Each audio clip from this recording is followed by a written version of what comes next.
On August 24, 2001, Air Transat Flight 236 departed from Toronto, Canada, bound for Lisbon, Portugal. The aircraft was an Airbus A330, carrying 293 passengers and 13 crew members. The flight was routine. Weather conditions were stable, and the aircraft climbed smoothly to cruising altitude over the Atlantic Ocean. Inside the cockpit, the pilots monitored fuel consumption and engine performance as the aircraft moved eastward across open water. Everything appeared normal. Several hours into the flight, a fuel imbalance warning appeared on the cockpit display. This type of warning was not unusual on long-haul flights, and crews were trained to manage it. The captain and first officer began transferring fuel between tanks, believing the alert meant fuel was unevenly distributed.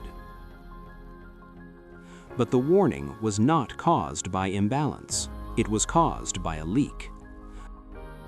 A maintenance error during a previous engine replacement had installed an incorrect hydraulic line. That line slowly allowed fuel to escape during flight. At cruising altitude, the aircraft was losing fuel without the crew knowing it. At 39,000 feet, the right engine suddenly shut down. The aircraft lost one engine, but it was still flying. The pilots declared an emergency and began diverting toward the nearest suitable airport. That airport was Lodge's Air Base in the Azores, a group of islands in the middle of the Atlantic Ocean. They believed the problem was limited to one engine. They did not yet know the aircraft was running out of fuel. Fuel continued leaking from the damaged line as the aircraft descended.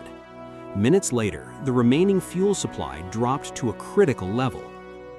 Then, without warning, the left engine also failed.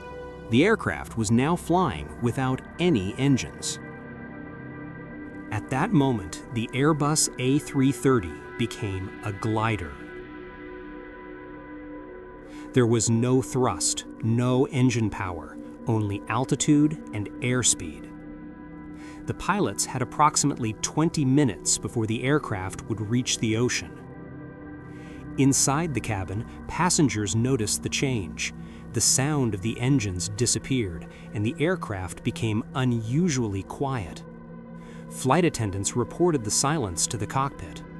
The captain informed the cabin crew that the aircraft had lost engine power and would attempt an emergency landing. Passengers were instructed to fasten seatbelts and prepare for impact. In the cockpit, the pilots calculated glide distance manually. Without engines, the aircraft descended slowly from 39,000 feet toward the sea. The nearest land was more than 65 kilometers away. The Airbus A330 had never been intended to glide this far without power.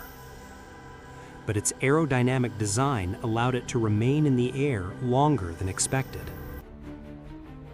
As the aircraft descended, hydraulic pressure began to drop. Electrical systems shut down one by one. Most cockpit instruments went dark. Only basic flight controls remained operational. The pilots could not rely on normal landing systems. The landing gear would have to be deployed manually using gravity. The aircraft continued gliding toward the Azores without engines, without normal power, and without full control systems. As the Azores came into view, the runway appeared ahead of the aircraft, but the speed was too high. Without engines, the pilots could not slow the plane normally. They aimed directly for the runway and began a steep descent. At the last moment, the landing gear dropped using gravity alone. The aircraft touched down hard. Because hydraulic braking was lost, the brakes overheated and failed. The plane overran the runway and came to a stop in a grassy area beyond the pavement. Inside the cabin, oxygen masks deployed. Passengers braced for impact. But the aircraft did not break apart. Emergency slides deployed. Crew members evacuated the cabin quickly. 16 passengers suffered minor injuries. All 306 people on board survived. Investigators later confirmed that the fuel leak was caused by an incorrect part installed during maintenance. The pilots had unknowingly transferred fuel from a leaking tank into the damaged line, making the situation worse. More than 90% of the aircraft's fuel had been lost before reaching the Azores. The event became known as one of the longest powerless glides by a commercial aircraft. It led to changes in fuel monitoring and maintenance procedures worldwide. At cruising altitude, the aircraft was a modern jet.